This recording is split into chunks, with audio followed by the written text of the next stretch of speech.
how do I grow my online practice, right? So most of us are still doing online. We're still, sheltering in place. We're not out and about yet, even if our states have opened up.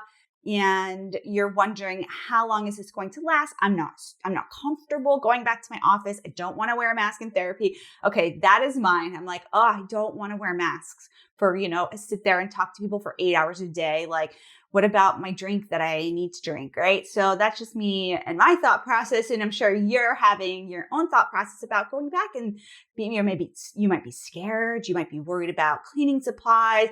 So you're thinking, let me fill up my online practice. So if you haven't already started to optimize all of your marketing around online practicing, then you need to do that. You want to make sure that you have a service page on your website directly for online counseling. You may even want to do some Google AdWords around online counseling and spread out your location. Maybe do some research what locations in your state do not have that many mental health providers or don't have your specialty in that area, and start marketing to that area and start marketing specifically online counseling. You want to make sure that your Psychology Today indicates that you're doing online counseling. You want to make sure on your Instagram profile and your Facebook profiles that everything indicates that you're offering online counseling. You want to pivot your marketing to discussing the benefits of online counseling. You want to write a series of blog posts about anything related to online counseling, how to manage it, how it might be different than regular therapy, some of the benefits. And you really want to work on positioning yourself as an online counselor. And then you want to make sure that you have your systems in place, that you have some lighting, that you have a microphone or some headphones. You want to make sure that you have an office set up. These are a lot of things that we all had to do. I've gone through like a series of headphones. I finally just landed on some AirPods and I'm really happy with them. I had to purchase new lighting. I had to really literally set up this space, which was really designed as my office space in my home, but I just never did anything with it. And so I made sure that I put up some pictures. So there's some soundproofing, made a nice little background.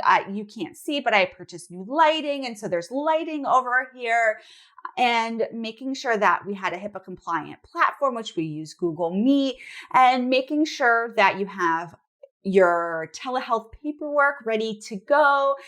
Ours is uploaded into TherapyNotes. We already were doing everything online in terms of sending paperwork and reminders and notes. And so that made it a really easy transition. So I'll give a shout out to TherapyNotes. They make it so easy to run an online practice, and we're able to send paperwork. People can upload documents. We can write our notes. We send reminders. We take payments. Everything is done right there. And it's a really excellent system if you are looking at running an online practice. And so you want to make sure that you have your marketing in place and that you have your systems in place, and that those two things are really congruent and they're easy to manage. And so people will consistently come to you. You're free of distractions. And if you do have distractions, for the most part, it's probably okay.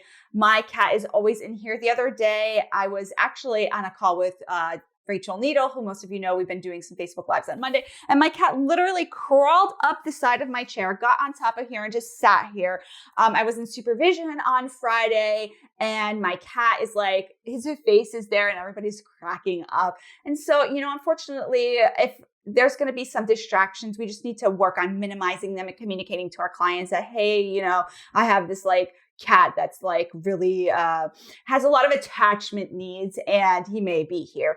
And they're going to have distractions too. People are going to knock on their doors, and we just need to be patient around those things. It's different than, face-to-face counseling, but we can do it. And so if you have any questions about growing an online practice, please comment below, send me an email. I'll be happy to answer any questions that you have.